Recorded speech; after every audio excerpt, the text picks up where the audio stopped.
Good morning, good afternoon, good evening. Welcome to the Thoughts of the Young Icon channel with me, Sam. Today I'm going to have a very special guest. He's a very good friend of mine. He's my business partner, a colleague who I work with from day to day, a man with a story that is interesting.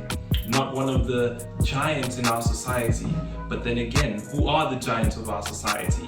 When I see a young man like him come from employment to overcome employment and then become a serial entrepreneur making moves, there's so much that we can learn from him. So today, my special guest is my very good friend, Thomas Musambewe. Enjoy the episode.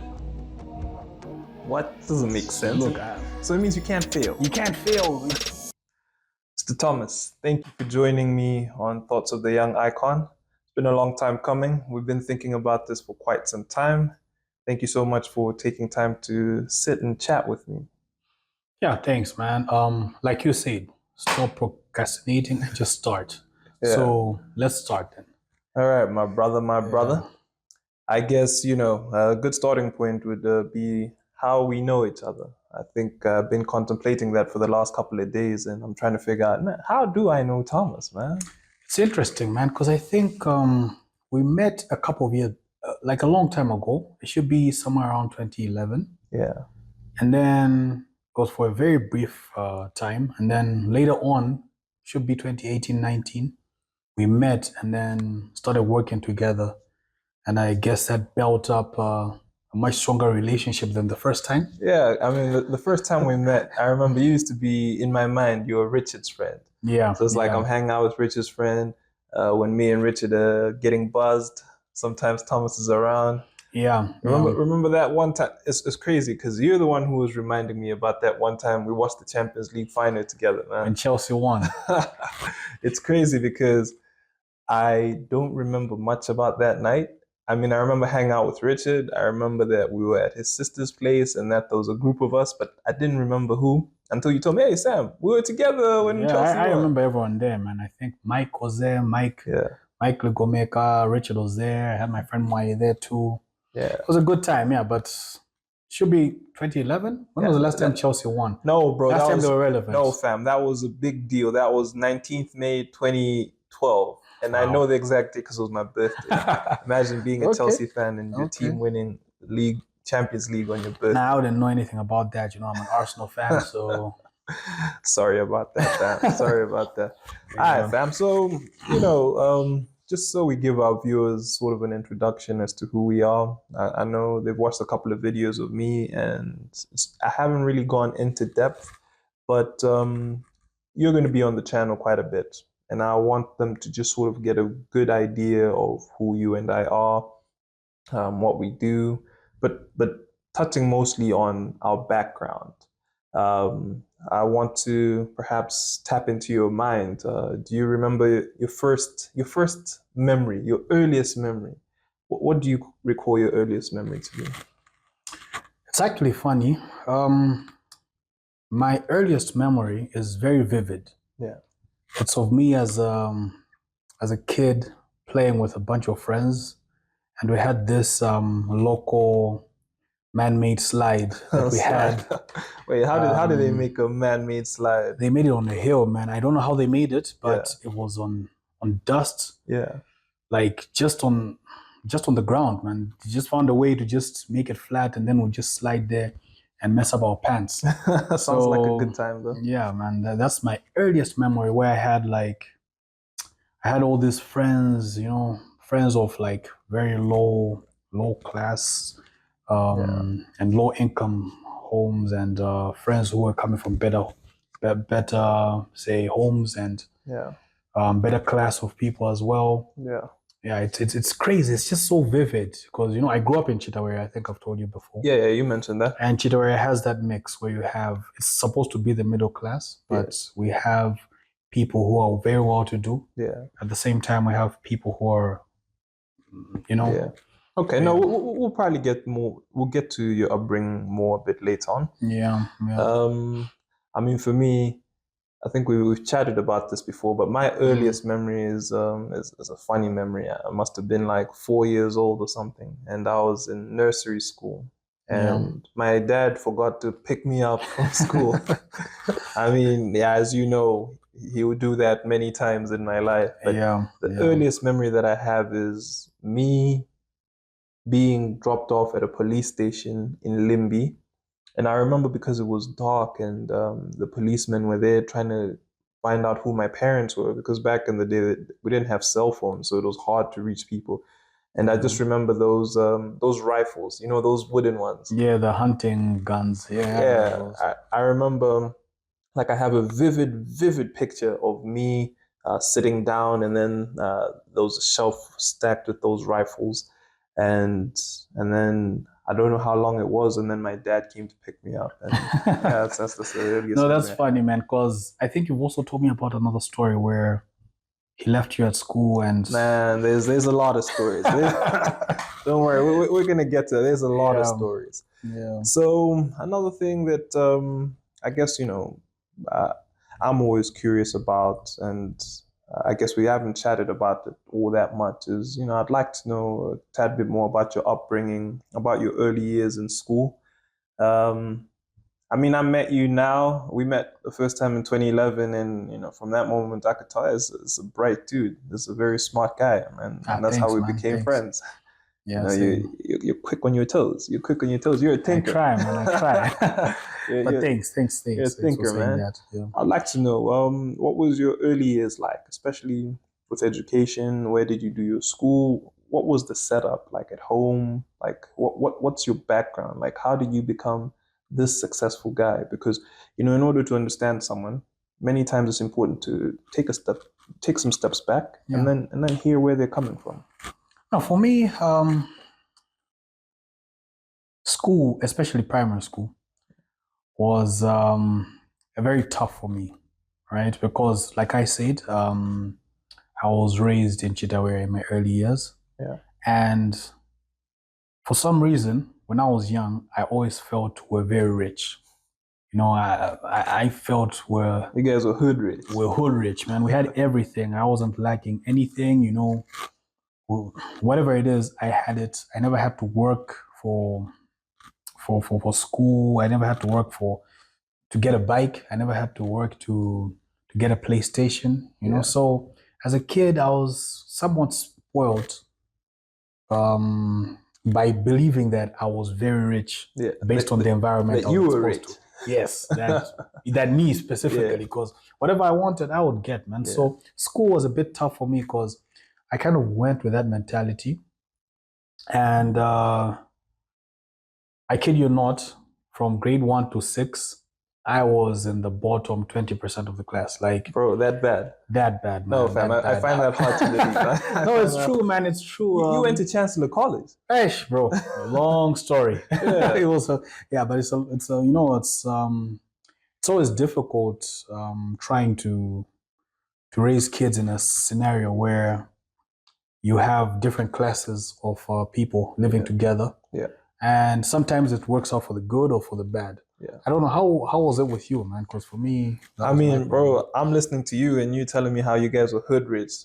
Me on the other side, I think when I look back and like the things you say, I feel like my parents, my dad, he was sort of at the same level as your dad. Yeah. The only difference is my dad, instead of living in Chidaria, he moved us to Namiwawa. Yeah. Now, the problem with that was, now we were the broke guys in Namiwawa. I can imagine when we talk about like a bicycle or whatever, yeah. I mean, for me, I had to hustle to get everything. Me and my dad growing up, academics wise, I think I need to be grateful to God that, he gave me a good brain on my shoulders. But then my dad, he didn't give me anything easily. Yeah. Starting from when I was in grade 1, if I wanted anything from my dad, it required me and him to sign a contract. And I kid you not. Dude, a contract. I mean, a contract. Wow. Like, I would write, I, Sam Tunde Jr., I'm looking for a bicycle. Yeah. And my dad would be like, okay, I, Sam Tunde Sr., I'm going to give my son, Sam Tunde Jr., a bicycle if his lowest grade is 80%. Wow.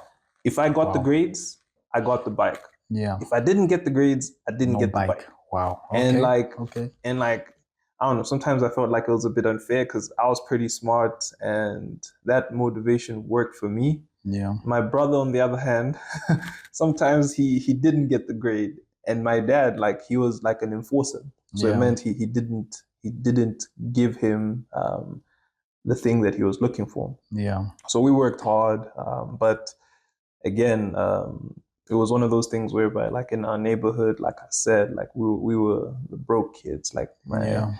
my neighbor, I remember one time he got a bicycle, and like I really wanted it, like I wanted it. I can imagine that. And I yeah. told my dad, Dad, I want a bike, and my dad was like, No, you need to pass well. And I remember it was first term, and he Yeah. told me you need to pass well your third term exams for me to get you that bike. Yeah. I mean, little did I know. The reason he said third term was because he was saving up. Yeah. Like Yeah. he didn't have the money at the time. Yeah. Yeah. So I did grade 1 until grade 5 at St. Patrick's, and I excelled there. I did pretty well. At St. Patrick's, I feel like all of us were, kind of the same. Kind of like what you're saying, how those different levels. But then Yeah. at St. Patrick's, all of us were pretty much middle class. Yeah. Yeah. Yes. That's how I felt learning there too. Yeah. Oh, you were. It's. I still find it surprising every time you tell me you were there. But I remember for Standard 6, my dad got a promotion, and then we moved to Lilongwe. Yeah. And then I went to Bishop Mackenzie. This was a whole different ball game. I kid you not. Bishop Mackenzie back in my day was like, it's just for like rich people. Yeah. Yeah. Like it was kind of like how my dad lived in Namiwawa and he had no business Yes. living in Namiwawa. Now he sent my brother and I to Bishop Mackenzie, and we had no business at Bishop Mackenzie. That's a huge step up, man. These were some rich kids. And this was back in the day where it was just like super prominent people who were there. It's like diplomats, ambassadors. I remember when I was in Standard 6 in my class in Malawi. Yeah. I was the only black boy in my class. Like there were 3 other black girls. in Malawi. So there were 4 black people, 1 black boy, and all these other, and everyone else was like either white or Asian. Yeah. But yeah, it was just the 4 of us. And again, man, that was the point where I was like, man, we're poor. and then there's that story I was telling you, remember, about how I always wear G-Shocks. The G-Shocks, yes. Yeah, fam. It's because, when I was in Standard 6, there were these three white boys, man, and I thought these kids were so cool. And they had their baby G's, and, they were always showing they had different colors coming to school, and my dad wouldn't even buy me a watch. And there I am, and I remember once they told me I can't hang out with them because I'm not cool. Damn. They were chatting about their watches, how right now, because they're young, they have baby G's. So when they grow up, they're going to get G-Shocks. And man, that stuck with me. Like that cut me deep. Yeah, it's crazy. I see that now because since I've met you, like the second time, you've had like 10. Yeah, I'm a big fan of G-Shocks. Bro. Every birthday you're getting a G-Shock. I'm getting a G-Shock, and the irony of it is like I love it so much, like, and you know me, bro. I only ever have one at a time. Yeah. Because I always end up giving away my G-Shocks. Yeah. So that's primary school. Tell me about secondary school, man. What was your experience with secondary school? All right. Going into high school, because I was coming from Blantyre. That time my dad got a new job in Lilongwe. Yeah. I started off my high school at Mount Sinai. Yeah. It was a huge transition for me because I am coming from an environment where I felt we're rich. Yeah. Based on what we're exposed to, I genuinely felt we're very rich. Yeah. I don't understand. You were rich. We're rich. I don't understand what more you could get in life. Yeah. Because that's all I was exposed to. Yeah. So to me, I was happy, man. That was me. And I moved to Lilongwe. Yeah. I went to Mount Sinai and then I met rich kids. Okay. You met the Lilongwe rich kids. I met the Lilongwe the ones rich I kids. met. The ones you met. I'm talking about the Lilongwe rich kids, man. Yeah. These are kids with so much that I didn't know kids could have.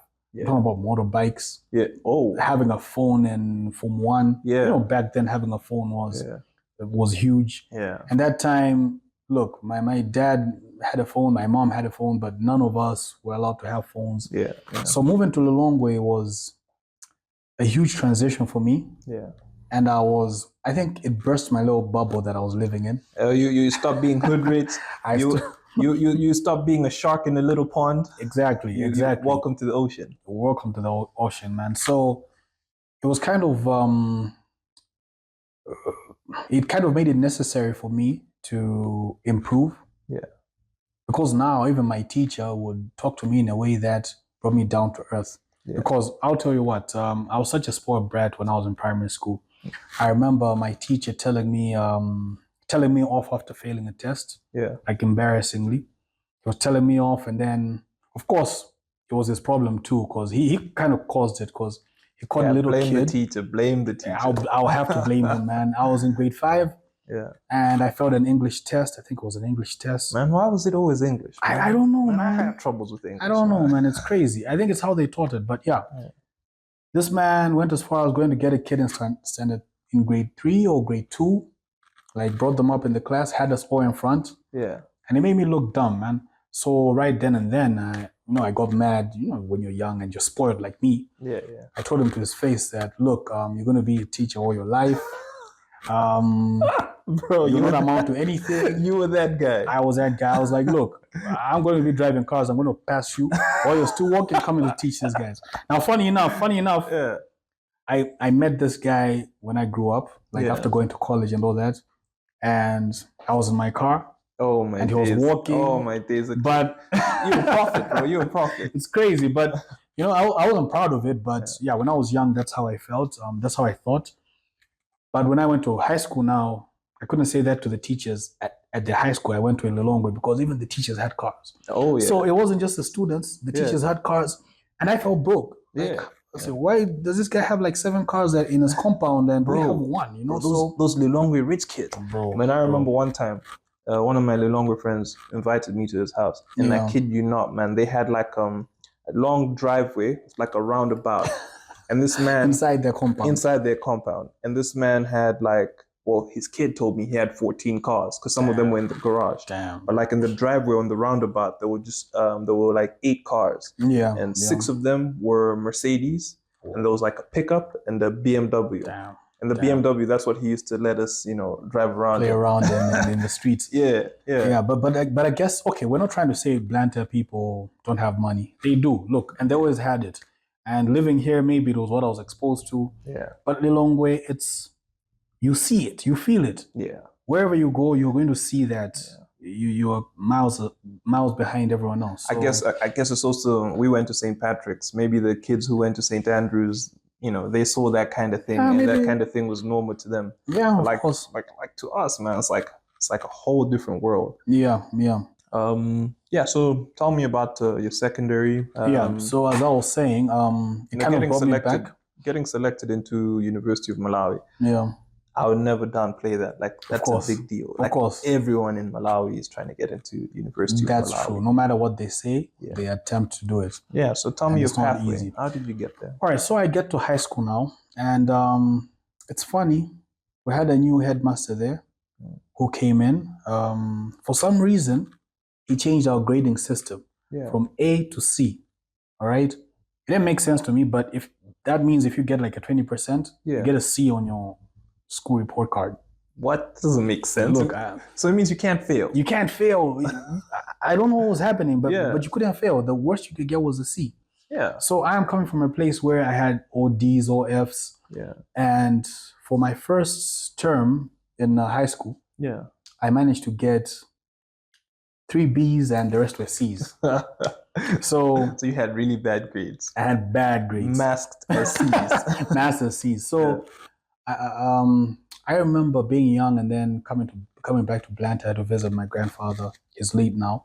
But I took that school report card and he saw it. So to him, he didn't know our grading system. He just saw it and said, wow, there's a pretty good Thomas. With these you can make it to college. Yeah. You can get into Chancellor College easily with this grades. I said, oh, maybe I can. So you put that idea in your head. Put that idea in my head. And from then I had this belief that, look, I don't get below C. Yeah. So we had a new headmaster who came in. Yeah. He was like, what type of system is this? Yeah. Let's get back the other grades. And by the time they were changing it, I was so used to getting A's, B's, and C's. if I get below C, I kind of felt like I failed. It started bothering you. It started bothering me. Man, I see what that other guy did. Man. Yeah, so it kind of changed me and kind of gave me the spirit where, look, I'm trying to get A, B's, and C's, no matter what the grading system is. Yeah. So from then, I started doing better at Mount Sinai. Yeah. Then I would say lucky enough, we moved back to Blantyre when I was going into Form 4, Form 5. Yeah. Because Mount Sinai was good, but it had its limits. You know, they were not as serious as they should have been for O level and A level. Yeah. They were not as serious, and many so they people, gave you a good foundation. They gave me a good foundation. Yeah. But now, you know, writing an exam is something else. Yeah. You know, you need people who have the experience. And Mount Sinai was a new school. Yeah. So a lot of the things that were being experienced by the teachers and students were all new to everyone as well. Yeah. So I went to Southend, and again, another transition, another reality check. Yeah. I was getting A, B's, and C's, and now Southend is telling me, no, you're in the D's, E's, and F's. Oh my days. You know, so it's what's happening. I was so confused, man. Yeah. But I had to work toward getting back to the A, B's, and C's. You know, one thing I'm curious about is, man, like I've heard so many stories of people who move around and how that messes with them. Yeah. Like, obviously there's the academic aspect of it, but like for you, if you can remember, man, like what was the social aspect like for you? Like, was the transitions, were they smooth? You just go to a new place and make friends? Are you that kind of person? Because, man, I'm kind of introverted, man. So every time I move somewhere, it's like, you know. No, look, as for me, you know, I grew up with my 2 brothers and uncles and so many other family, you know, extended family staying with us. I kind of get along with everyone.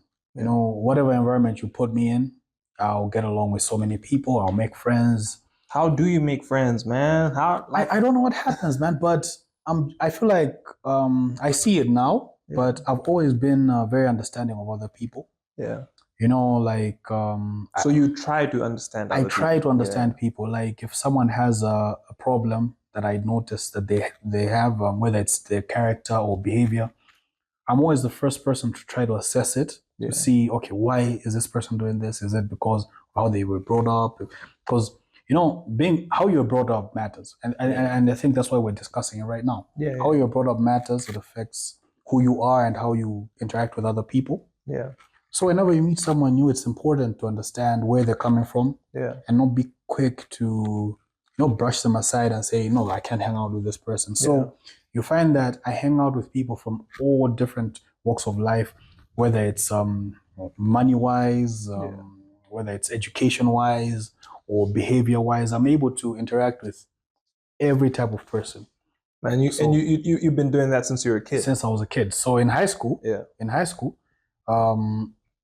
what that helped me with was when I move, I never really felt it. Yeah. Of course, the negative impact that I've noticed now is memory. Yeah. When you meet so many people, you kind of forget so many people. Yeah, I mean, your brain... My brain can only hold so many faces and names. Yeah. So right now, I'll meet someone I met in primary school and they remember everything about me, but I don't even have a clue who they are. So, but it really didn't affect me. It was actually for the better for my school because all those transitions improved my education. Okay, no, that's interesting because, like I tell you, when I was a kid, man, I was very introverted, like extremely. Like when I say extreme, I remember my dad. I always remember the look he had, like this angry look, because I'm firstborn. Yeah, you know, I'm the name carrier, Sam Tunde Jr. And my dad, he was always, you know, kind of angry with me because of how quiet I was. Like I never used to talk much. Like my dad, he would ask me, you know, hey Sam, go and do X, Y, Z, and I'll be like, nah, Jack, you go do it. You know, things like that. I have memories of how, you know, guests would come over to our house, and I'll just kind of leave the living room and go to the bedroom and just hang out by myself because, you know, I was a very introverted kid. And in Malawi, it's just not taken well. Yeah. Have you noticed there's a what's the term? They say onyada. Of course. Yeah, like you're pompous or something. And I wasn't a pompous kid. I was just introverted. True. And they just looked at me funny. And another random memories just popped up into my brain before I go into my experience of secondary school or high school. Yeah. When I was in standard one, and this is when my dad, you know, he was proper middle class. In fact, had just about entered middle class. Yeah. He told Good me, job. yeah, he told me, Sam, if you work hard, I'm going to send you to Kamuzu Academy for secondary school. Yeah. And like, I look back and looking at his position, looking at his job, looking at the way his life was, there was no chance. Like, Yeah. it was like a far-fetched dream. Ah, yes, yes. And at that point, I wasn't doing that well. This is before you went to Bishop Mac? Yeah, in standard one. When I was in standard one. Okay, Bro, this is cool. when he used to forget Yeah, me. yeah, okay. The Yeah. other thing I forgot to mention is, you know, like when we say forget me, these kids today, they think it's to come pick you up in a car. Yeah. No, he would forget to leave his office, take a minibus, And come pick you up and come drop you pick at me home. up. Yeah. Yeah, so my dad told me that at that point when he was a minibus riding father who would pick up Yeah. his kids. And I always remember that because, you know, when I got to Bishop Mackenzie, like Kamuzu Academy seemed more real. Yeah. And when yeah. I finished standard 6, my dad took me for the entrance exam. And I Yeah. always remember the entrance exam because at that point, dude, I was like a proper nerd. Yeah. I went for the entrance exam. I wrote the math paper, and I kid you not, I finished before everyone. I handed it in. I think they let me walk out of the room. I think they let me because I went all the way to Kamuzu Academy to write the exam. Yeah. Yeah. The math teacher marked my paper, and before I wrote the English paper, because English was my weak subject, Yeah. he told me that I had passed and that I was coming to Kamuzu Academy. So you already knew. I already knew, so I was calm. And Kamuzu Academy was such a great experience, man. I feel like in recent years, Kamuzu Academy has kind of gotten like a negative connotation attached to it. Yeah. I think there's been a few bad apples that have come about. True. But true. The truth is, in every place, there's going to be bad apples. Yeah. But the one thing that we can't deny is that Kamuzu Academy produces like creme de la creme. No, that's true. That's true. Yeah. I would like to ask, with regards to boarding school, I never went to boarding school. Yeah. How did it affect you coming from, I'm sure you were with your parents till like grade 6. Yes. And then after that, you go to Kamuzu Academy. Now you're on your own. Yeah. How was that like, that transition as a kid where you're on your own, but you're still young, but you're on your own kind of? Bro, I mean, I mentioned I was an introverted kid. Yeah. So imagine taking this kid who like just keeps to himself. And then I remember the night that my parents dropped me off at school. Like, I remember that they came with me to the room. They helped me unpack everything. They helped me get set up. Yeah. And I remember escorting them back to the parking lot. Yeah. And then watching the car drive away. Now waving, you're alone. and I'm just there like, whoa, I am by myself. Yeah. Like, I am by myself. Yeah. And I walked back to the room, and I think one thing I'm grateful for was my roommate at the time. He was like super nice, it's kind of like you, bro. It's like, you know, you get there and this man's just chatting you up.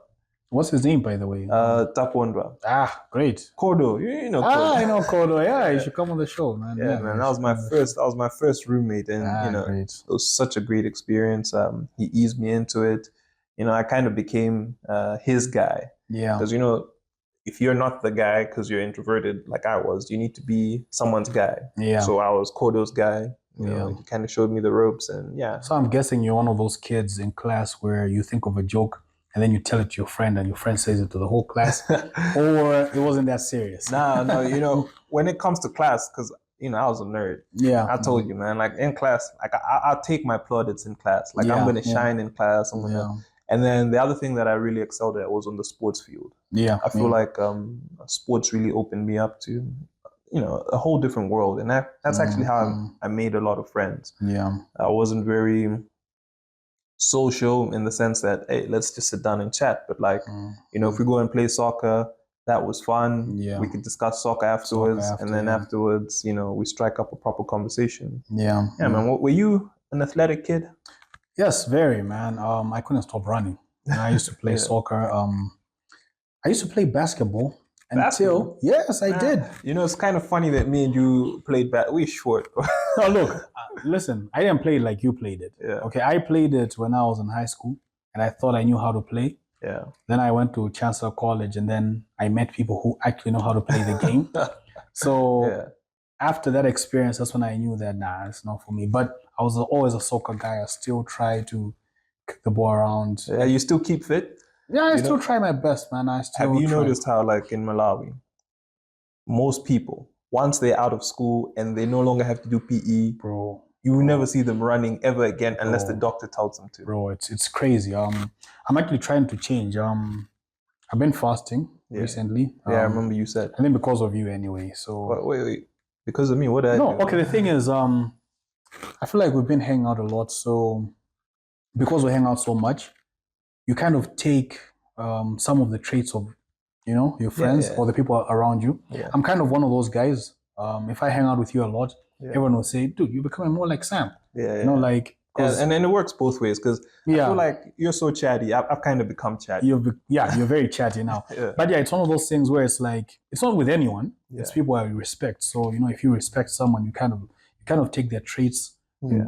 and you kind of see why they do certain things. Yeah. So because of that, I said, okay, you know what, I'm going to fast. It's for religious reasons as well, but it's also assisting me with my health. Yeah. Because now when I exercise and then I'm trying to keep fit, it's kind of making sense, because last year I blew up, man. I've been losing weight. You can't tell now, but now that we have the show, you'll be able to tell my progress. All right, good man. Good Yeah, man. man. All right, no, Thomas, thank you for the chat so far. Yeah. Guys, you're going to have to tune in into the next episode to hear more about what Thomas and I went through growing up. We'll continue with our high school experience. We'll talk about our college experience, which gets really, really interesting. Tune in. Don't forget to like. Don't forget to subscribe. And tell a friend to tell a friend about Thoughts of the Young Icon.